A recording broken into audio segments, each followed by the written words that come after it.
Selamat pagi Bapak Ibu yang terkasih di dalam Tuhan Yesus Kristus. Kita berjumpa kembali pada pagi hari ini dalam acara Renungan Pagi. Adapun renungan pagi ini kita berikan tema tetap dalam firman. Pembacaan natsnya diambil dari Yohanes pasal 8 ayat 30 sampai 36 dan Mazmur 1 ayat 2. Adapun Mazmur 1 ayat 2 demikian bunyi firman Tuhan. Tetapi yang kesukaannya ialah Taurat Tuhan, dan yang merenungkan Taurat itu siang dan malam. Bapak Ibu yang terkasih di dalam Tuhan Yesus Kristus, seseorang yang menang dalam suatu cabang pertandingan olahraga pasti didukung oleh beberapa faktor. Di antaranya adalah karena kemampuan dan kerja kerasnya pada saat berlatih, serta karena ia tetap ada dalam peraturan permainan dalam cabang olahraga tersebut, sehingga dia dinyatakan sah sebagai pemenang. Demikian juga orang Kristen pada saat ini yang menjadi pengikut Kristus. Kita harus senantiasa berada di dalam firman-Nya sehingga kita boleh mendapatkan hal-hal yang baik, yaitu kemenangan dalam hidup ini. Dari nats yang telah kita baca pada hari ini, kita dapat menemukan dua hal yang baik ketika kita tetap berada dalam firman Tuhan. Yang pertama, kita akan mengetahui kebenaran, ayat yang ke-32. Kata kebenaran di sini adalah Tuhan Yesus Kristus sendiri. Itu dapat kita lihat dalam Yohanes pasal 14 ayat yang ke-6, yang memberikan keselamatan dan hidup yang kekal kepada kita.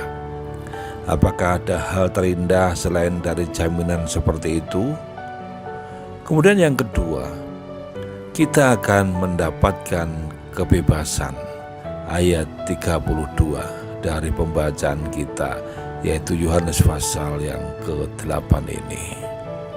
Kata memerdekakan dalam bahasa Yunaninya adalah eletero, artinya membebaskan. Kita dibebaskan dari apa? Kita dibebaskan dari kuasa dosa dan kekhawatiran. Lukas 12 ayat 22. Bagaimana dengan setiap anak Tuhan pada saat ini? Apakah kita sudah hidup dalam firman Tuhan? Apakah Alkitab yang kita miliki telah kita baca dan juga kita renungkan setiap hari? Atau hanya sebatas koleksi buku wajib orang Kristen saja? Alkitab memang penuh dengan lautan huruf yang bisa membuat kita enggan membaca. Tetapi satu hal yang perlu diingat adalah bahwa dari lautan huruf tersebut kita bisa mengerti kehendak dan suara Tuhan yang memberikan pengharapan, kekuatan, serta jaminan hidup. Kita dapat mengetahui kebenaran itu sendiri, yaitu diri Yesus yang memberikan pembebasan kepada kita dari kuasa dosa. Tetap dalam firman berarti hidup dalam koridor yang sudah Allah tentukan, sehingga kita boleh mendapatkan jaminan dalam hidup kita. Bagaimana kita bisa tetap berada dalam firman Tuhan apabila kita tidak mengenal baik firman-Nya? Maka daripada itu, mari kita mulai mengenal firman Tuhan, kita merenungkan firman Tuhan itu siang dan malam, agar kita mengalami proses kehidupan baru dan kita terus mengalami pembaharuan.